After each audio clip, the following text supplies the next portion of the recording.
ఖరీఫ్లో సాగు చేసిన కంది ప్రస్తుతం పూత పిందె దశలో ఉంది. ఈ దశలో కంది పైరులో ముఖ్యంగా పురుగుల బెడద ఎక్కువగా ఉండి నష్టం ఎక్కువగా కలుగజేస్తూ ఉంటాయి.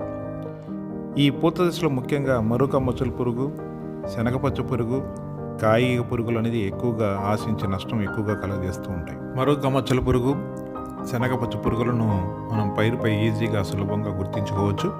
కానీ ఈ కాయిగ నష్టం మాత్రం పైకి కనపడదు.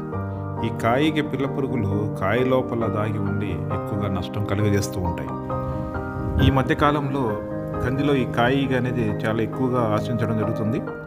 దీనికోసం రైతులైతే ఎలాంటి మందులు పిచికారీ అయితే చేయట్లేదు.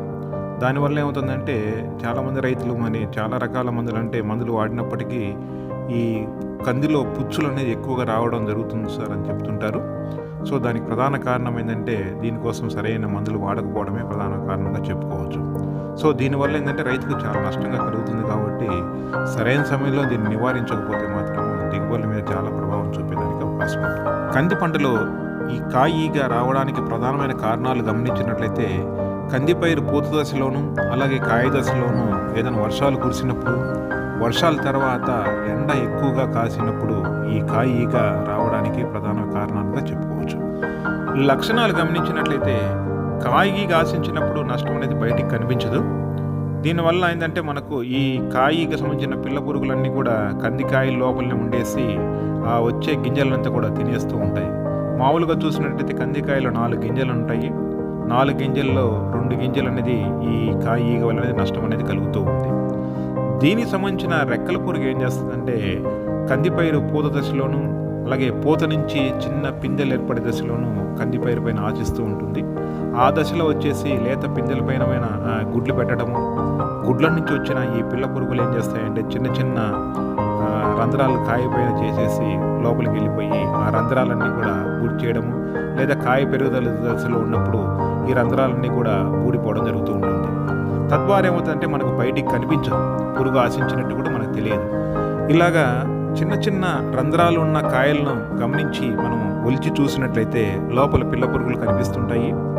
అలాగే ఈ పురుగులు తిన్న గింజలు కూడా మనకు కనిపిస్తూ ఉంటాయి. వాటిని మనం పుచ్చులనే అంటుంటాం.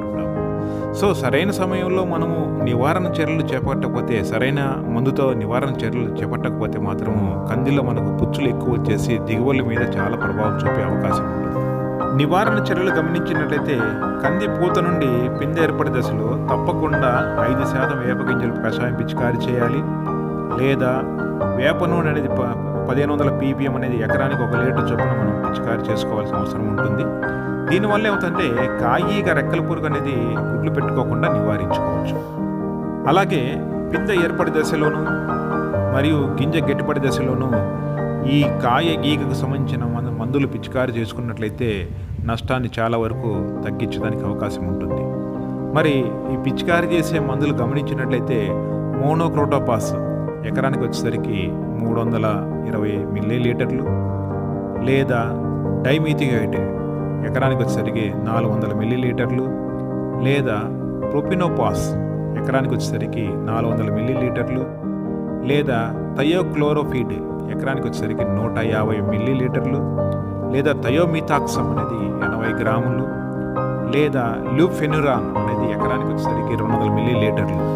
ఏదైనా ఒక మందు పిచికారీ చేసిన తర్వాత మరలా ఒక 10 రోజుల తర్వాత మళ్ళీ వేరే మందుతో మనం పిచికారీ చేసుకున్నట్లయితే కందిలో వచ్చే ఈ కాయ ఈగ సమస్యను చాలా వరకు మనం తగ్గించడానికి అవకాశం ఉంటుంది.